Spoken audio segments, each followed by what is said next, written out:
True freedoms require constant vigilance and effort.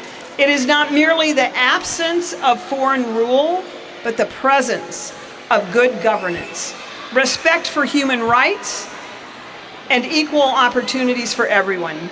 Today, we don't just celebrate Somali independence, we celebrate the independence of thought, the freedom to preserve one's culture while embracing a new home, and the liberty to build and strengthen the community we all share.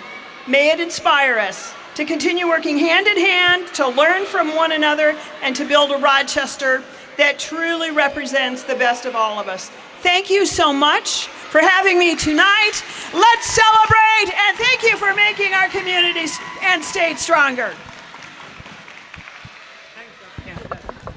Thank you so much, Senator Carla Nelson. Next to the stage, we have a dance performance by a local Somali group. Please welcome to the stage, Hidosor.